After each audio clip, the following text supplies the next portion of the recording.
नमस्कार, राजनीतिक चर्चा में आपका स्वागत है। मैं आपके साथ मुरली मनोहर, आप देख रहे हैं नेशनल कॉन्फ्रेंस। राजनीतिक चर्चा में आज हमारी बात होगी भारतीय जनता पार्टी के प्रदेश कार्य समिति के सदस्य, भारतीय जनता पार्टी के वरिष्ठ नेता हौसला प्रसाद उपाध्याय जी से। जो आज चर्चा का विषय है वह उत्तर प्रदेश के पूर्व मुख्यमंत्री, समाजवादी पार्टी के राष्ट्रीय अध्यक्ष माननीय अखिलेश यादव जी के द्वारा आरक्षण में अगली जातियों को लेकर के जो उनका बयान आया है, जो बार बार वो कह रहे हैं कि अगली जाति के लोग पिछड़े और अनुसूचित जाति के लोगों का हक मार रहे हैं, उन्हें सरकारी नौकरियों में मौका नहीं मिल रहा है। यानी कहीं न कहीं अखिलेश यादव जी के द्वारा जो है अगली जातियों में राजपूत, ब्राह्मण, क्षत्रिय, भूमिहार समेत जो सामान्य वर्ग के लोग आते हैं उनको कहीं न कहीं निशाना बनाया गया है। इन्हीं सब तमाम बिंदुओं पर चर्चा करने के लिए हमारे साथ जो है भारतीय जनता पार्टी प्रदेश कार्य समिति के सदस्य हौसला प्रसाद उपाध्याय जी जुड़ चुके हैं। आइए हम आपसे बातचीत करते हैं। जी, आपका नेशनल कवरेज में बहुत बहुत स्वागत है। आपने देखा होगा कि अखिलेश यादव जी ने एक बयान दिया कि ओबीसी और एससी के अधिकारों का हनन अगली जाति के लोग कर रहे हैं। इसमें कितनी सत्यता है? मैं बड़ी विनम्रता से ये बात करना चाहूँगा कि अखिलेश यादव लगातार इधर कई चुनाव हारे हैं और हार की प्रताड़ना के कारण वह मानसिक रूप से विक्षिप्त हो गए हैं। अभी हाल में देखा होगा आपने कि कुंभ का महाआयोजन हुआ, जो दुनिया का सबसे बड़ा मेला था। जिस दिन से कुंभ शुरू हुआ, कुंभ पर वह लगातार बोलते रहे। उन्होंने कहा कि भीड़ नहीं आ रही है, ट्रेन बसें खाली जा रही हैं। जब भीड़ बढ़ गई तो फिर कुंभ के ऊपर तमाम आपत्तिजनक हमले किया उन्होंने, और ये हमले सनातन पर, हिंदुत्व पर वो उनका था। अब दुर्भाग्य यह है कि अखिलेश यादव की बात जब भी आती है तो मैं उनको राजनीतिक व्यक्ति मानता ही नहीं हूँ। वह मुलायम सिंह के बेटा हैं और दुर्भाग्यवश नॉन डिजर्विंग होते हुए भी वह मुख्यमंत्री के पद पर चले गए। वह मुंह में चांदी का चम्मच लेकर पैदा हुए थे और मुलायम सिंह का बेटा होने के नाते ही उनकी पहचान थी। लेकिन अगर व्यक्ति को कोई अवसर मिला तो उसको अपने अंदर गुणवत्ता का विकास करना चाहिए। लेकिन अखिलेश यादव आज तक, मैं कहना चाहूँगा कि उनके अंदर से बचपना गया नहीं। अभी तक वो बालिग नहीं हो पाए। पहले हिंदुओं के खिलाफ बोला, फिर सनातन के खिलाफ बोला, फिर अगड़ी जातियों के खिलाफ बोला। वो किसके खिलाफ नहीं बोलते हैं?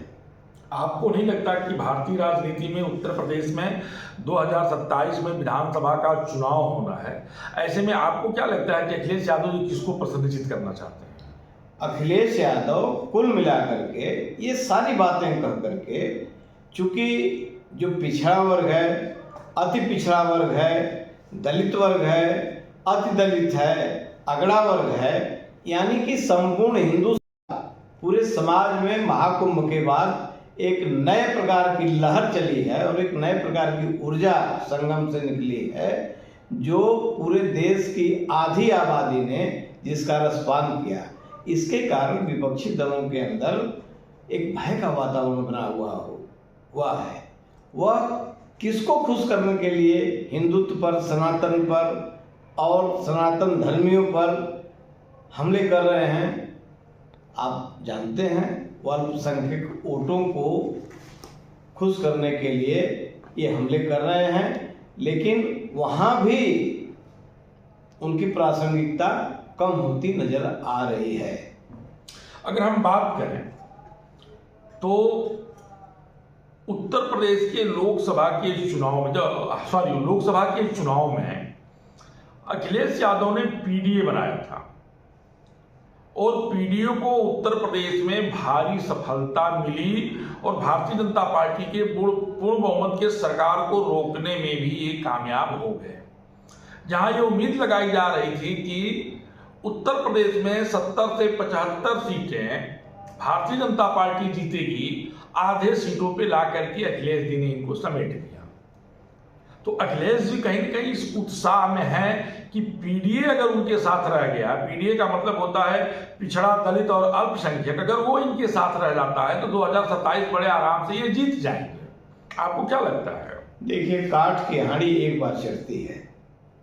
अखिलेश यादव ने जो नारा दिया उसके कारण गलत नैरेटिव, भारतीय जनता पार्टी ने जो नारा दिया था कि अब की बार 400 पार, तो इन्होंने लोगों को समझाया कि भारतीय जनता पार्टी आएगी तो संविधान बदल देगी, और ये बात समझाने में ये सफल हुए।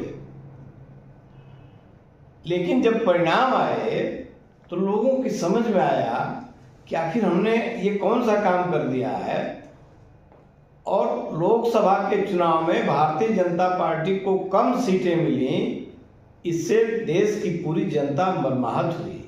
और जिसका परिणाम आपने हरियाणा में देखा, जिसका परिणाम आपने महाराष्ट्र में देखा, जिसका परिणाम आपने उपचुनाव में देखा, 10 में से 8 सीटें भारतीय जनता पार्टी जीती। और आज की डेट में अगर चुनाव हो जाए तो अखिलेश यादव का पता नहीं चलेगा इस चुनाव में। अखिलेश यादव जी ने आज भी कहा है कि भारतीय जनता पार्टी संविधान को बदलना चाहती है और आरक्षण को खत्म करना चाहती है। भारतीय जनता पार्टी तो आरक्षण की पक्षधर है। भारतीय जनता पार्टी ने बाबा साहब भीमराव अंबेडकर के द्वारा निर्मित संविधान को अपना आदर्श माना है। भारतीय जनता पार्टी पूरे समाज को, भारतीय जनता पार्टी का तो मूल उद्देश्य ही है कि पथ का अंतिम लक्ष्य नहीं है सिंहासन चढ़ते जाना, सब समाज को लिए साथ में आगे है बढ़ते जाना, ये हमारा मूल मंत्र है। यानी जो नारा है कि सबका साथ सबका विकास, जी इसको भाजपा जो सरकार करना चाहती जी हाँ। लेकिन कहीं न कहीं अगड़ी जातियों को, सामान्य वर्ग के लोगों को अखिलेश यादव लगातार टारगेट करते जा रहे हैं। आप आज की बात मत करिए, आप इनके शासनकाल की अवधि का स्मरण करिए। इनके मुख्यमंत्री रहते हुए, चाहे वो अगड़ी जातियाँ हों, चाहे वो पिछड़ी जातियाँ हों, और चाहे दलित संवर्ग के लोग हों, इनके ऊपर जो उत्पीड़न और अत्याचार हुआ वह आज भी मील का पत्थर है। बड़े बड़े कांड हुए, लेकिन आतंकवादियों पर से मुकदमे उठाए गए, हाई कोर्ट ने इनको फटकार लगाई। ये सारा काम तो अखिलेश यादव ने ही किया है। आज इनको अगड़ी जातियों में लग रहा है कि अगड़ी जातियां, चाहे पिछड़ी जातियां, या चाहे समाज का सभी वर्ग, या यूं कह लें कि संपूर्ण सनातन समाज आज भारतीय जनता पार्टी के साथ खड़ा है। इसलिए ये बड़े व्यथित हैं, और ये कब क्या बोलते हैं, क्या कहते हैं, ये वो खुद भी नहीं जानते हैं। अखिलेश यादव मानसिक रूप से विक्षिप्त हैं, और उनकी दवा करानी चाहिए समाजवादी पार्टी के लोगों की। लेकिन कराए कौन? समाजवादी पार्टी में भी उनका कोई गार्जियन नहीं है। समाजवादी पार्टी के संस्थापक थे मुलायम सिंह यादव, आपने उनका हश्र देखा। जो आदमी अपने पिता को धक्का मार करके समाजवादी पार्टी के अध्यक्ष पद से हटा दिया। समाजवादी पार्टी की स्थापना में शिवपाल यादव की अहम भूमिका थी। शिवपाल यादव को जिस प्रकार से अपमानित किया, तो जो व्यक्ति घर का नहीं है, जो अपने परिवार का नहीं है, तो वो व्यक्ति किसी जाति, किसी वर्ग का हो सकता है। लेकिन इस देश में कुछ लोग ऐसे हैं, इस उत्तर प्रदेश में, देश का तो कोई उनका स्ट्रक्चर है नहीं, ना ढांचा है, और न कोई सोच है। समाजवादी पार्टी की कोई सोच नहीं है, वह एक परिवारवादी पार्टी है। पूरे परिवार के लोग ही पदाधिकारी हैं, चाचा पदाधिकारी, भतीजा पदाधिकारी, सब लोग हाउस में हैं, पति पत्नी स्वयं हाउस में हैं। दुनिया के इतिहास में कोई बताइए ना किसी आदमी का कि भाई भी सदन में हो, पति भी सदन में हो, पत्नी भी सदन में हो, चाचा भी सदन में हो। परिवार के आधा दर्जन लोग तो पार्लियामेंट के मेंबर हैं, राज्यसभा और लोकसभा मिला करके। तो लोकतंत्र यही है क्या समाजवादी पार्टी का? यह परिवारवादी पार्टी है, और ख़ास तौर से एटा इटावा मैनपुरी तक ही ये सीमित है। अब इस पार्टी ने अपना जनाधार खो दिया है और जनता के अंदर विश्वास खो दिया है। आज समाजवादी पार्टी के लिए विश्वास का संकट है। मुट्ठी भर लोग गिरोह बना करके इस पार्टी को चला रहे हैं और मैं तो कहूँगा कि यह पार्टी नहीं बल्कि एक गिरोह है और इस गिरोह को भारतीय जनता पार्टी ने अपने व्यापक दृष्टिकोण से संपूर्ण समाज को समेट करके इस गिरोह के प्रभाव को समाप्त कर दिया है। देखना यह है कि आने वाले 2027 की विधानसभा के चुनाव में अखिलेश यादव ने जिस तरह से अगली जातियों का विरोध शुरू कर दिया है, उनको इसका कितना नफा नुकसान होता है। मुरली मनोहर के साथ पेश की खास रिपोर्ट। आप बने रहिए मेरे साथ और देखते रहिए नेशनल कवरेज का राजनीतिक चर्चा। धन्यवाद।